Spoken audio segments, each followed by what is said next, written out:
Hello అండి. నమస్తే. ఈరోజు నేను మెయిల్స్ వల్ల వచ్చిన సంతాన సమస్యల గురించి మీతో మాట్లాడతాను. I'm doctor Usha from Ferty9 fertility centre, Kukatpally branch.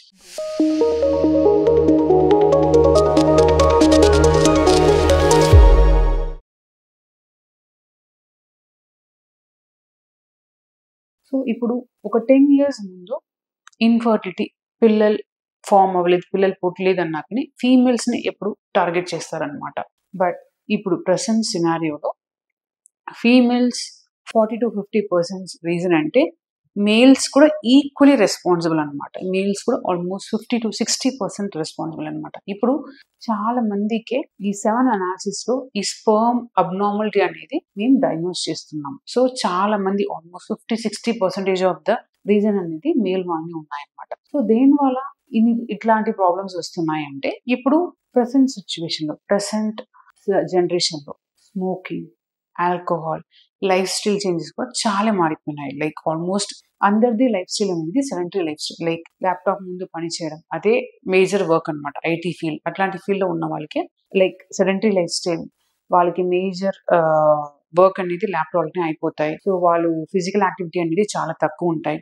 And then వాళ్ళు ల్యాప్టాప్, మొబైల్ ఎక్కువ యూస్ చేస్తున్నారు కాబట్టి దానివల్ల వచ్చిన రేడియేషన్ వల్ల కూడా స్పెర్మ్ మీద ఎఫెక్ట్ ఉంటదనమాట. సో అది చాలా చాలా ఇంపార్టెంట్. సో మీరు ఐటీ ఫీల్డ్‌లో ఉంటే మీ ఆ ఎక్స్‌పోజర్‌ని కొంచెం అవాయిడ్ చేసుకోండి. ఫోన్‌ని ప్యాకెట్‌లో పెట్టకండి. Like always use the table. That is very very important. And then in between మీ వర్క్ మధ్యన మీరు just avoid that exposure to radiation. At least like go for చిన్న వాక్‌కి వెళ్ళేసి రండి. అది ఒకటి. అండ్ దెన్ ఇప్పుడు మన సొసైటీలో ఉన్న పొల్యూషన్స్ అండ్ దెన్ ఫుడ్ అడల్టరేషన్స్, ఇది కూడా చాలా రీజన్స్ అన్నమాట. దీనివల్ల ఏమవుతుందంటే మన బాడీలో చాలా చేంజెస్ జరుగుతాయి. అండ్ దెన్ ఈ స్పెర్మ్ ప్రొడక్షన్ లో కూడా ఎఫెక్ట్ అనేది ఉంటుంది. And then healthy life style, like junk foods avoid చేసుకోవాలి. And then outside food అనేది అవాయిడ్ చేసుకోవాలి. Healthy food, more of fruits and vegetables, and then home cooked food అనేది తీసుకుంటే ఇట్స్ ఆల్వేస్ బెటర్ అనమాట. So అట్లాంటి కొన్ని life style changes చేసుకుంటే మనము ఈ మేల్ వల్ల వచ్చిన ప్రాబ్లమ్ ని టు అన్ ఎక్స్టెంట్ మనం అవాయిడ్ చేసుకోవచ్చు. సో ఇదే కొన్ని రీజన్స్ అనమాట. సో ఎట్లా మనం డయాగ్నోస్ చేయగలుగుతామంటే యూజువల్ గా సిమ్టమ్స్ ఏమి ఉండవు. సో వాళ్ళు యూజువల్ గా ఒక 1 year ట్రై చేసి పిల్లలు అవ్వకపోతే రొటీన్ ఎవాల్యుయేషన్కి వస్తారు. అప్పుడు చాలా మంది 7 అనాలిసిస్ చేసినప్పుడు కౌంట్ కదలికనాలు అట్లా చాలా తక్కువ ఉంటుంది అనమాట. సో యూజువల్గా మనం 7 అనాలిసిస్ చేసినప్పుడు కౌంట్ ఎలా ఉన్నాయి, కదలికనాలు ఎలా ఉన్నాయి, అండ్ దెన్ మార్ఫాలజీ అంటే నార్మల్గా చూసే స్పెర్మ్స్ ఎలా ఉన్నాయి, ఎంత పర్సెంటేజ్ ఉంది అని చూస్తాం అనమాట.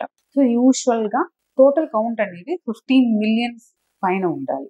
15 million కంటే తక్కువ ఉంటే ఆలిగోజూస్పెర్మియా అంటాం. అండ్ దెన్ ప్రోగ్రెసివ్ మోటిలిటీ కూడా మోర్ దెన్ 30% ఉండాలి. 30% తక్కువ ఉంటే అది కూడా అబ్నార్మల్ అనమాట. అండ్ దెన్ మార్ఫాలజీ అంటే నార్మల్ గా అపియర్ అయిన స్పెర్మ్స్ కూడా అట్లీస్ట్ 4% కంటూ పైన ఉండాలి. దానికంటూ తక్కువ ఉంటే కూడా అబ్నార్మల్ మార్ఫాలజీ అంటాం. సో ఇట్లా 7 అనాలిసిస్ చేస్తే మనకి ఏం ప్రాబ్లం ఉన్నాయి, ఎక్కడ ప్రాబ్లం ఉంది, కౌంటా, కదలికనాల, మార్ఫాలజీ అని మనకు అర్థమవుతుంది అనమాట. సో ఇప్పుడు మేల్కి ప్రాబ్లం ఉన్నాయనుకోండి, ఇప్పుడు కౌంట్ అనేది 15-16 million నార్మల్ అన్నాను కదా, ఇప్పుడు 10-15 millions ఉన్నాయి అనుకోండి. అండ్ దెన్ కదలికనాలు కూడా ఆల్మోస్ట్ 15% నుంచి 25% ఉన్నాయి, కొంచెం తక్కువ ఉన్నాయి. అండ్ దెన్ మార్ఫాలజీ కూడా 2-3% ఉన్నాయి అనుకోండి. మనం ఐయుఐ అనే ప్రాసెస్ చేయొచ్చు అనమాట.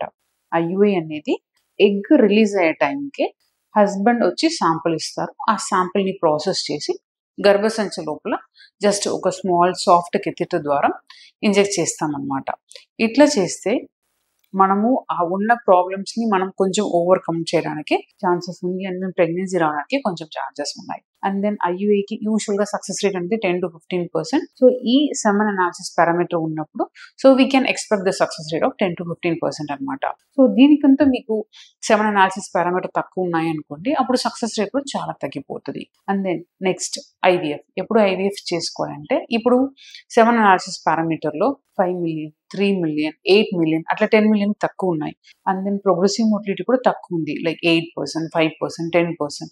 జనరల్లీ 10% కింద ఉంటే ఐవీఎఫ్ అనేది బెస్ట్ ఆప్షన్ అంటాం. అండ్ దెన్ మీకు 7 అనాలిసిస్లో చాలా అబ్నార్మాలిటీ ఉంటే మేము డిఎన్ఏ ఫ్రాగ్మెంటేషన్ ఇండెక్స్ అనేది కూడా ఒకటి చేస్తాం. అంటే పర్సంటేజ్ ఆఫ్ ది స్పెర్మ్ ఎంత డ్యామేజ్ అయింది అనేది కూడా చూస్తాం. ఇప్పుడు డిఎఫ్ఐ అనేది కూడా చాలా ఎక్కువ ఉంటే మీకు డ్యామేజ్ స్పెర్మ్స్ అనేది చాలా ఎక్కువ ఉంది అనమాట. సో అప్పుడు కూడా మనము ఐవీఎఫ్ అన్న ప్రొసీజర్ ముందు వెళ్ళాలి. సో ఇట్లా చాలా డిఫరెంట్ ట్రీట్మెంట్స్ ఉంటాయన్నమాట.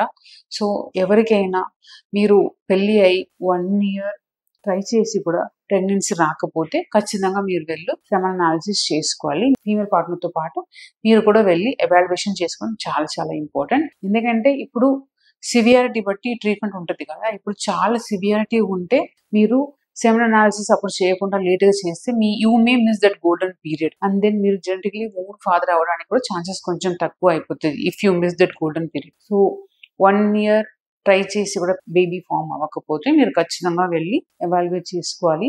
మేల్ సైడ్ నుంచి సెమన్ అనాలిసిస్ అనేది చేసుకుని నార్మల్ ఉన్నాయా అబ్నార్మల్ ఉన్నాయా చూసుకుని దాన్ని బట్టి ట్రీట్మెంట్ తీసుకోవడం ఇట్స్ చాలా చాలా ఇంపార్టెంట్. సో ఇదే నేను మేల్ ఇన్ఫర్టిలిటీ గురించి మాట్లాడాలని అనుకున్నాను. నేను ఎక్స్ప్లెయిన్ చేశాను కూడా. Still, if you have any doubts, kindly approach our center and then we'll give you a complete details about it. Thank you.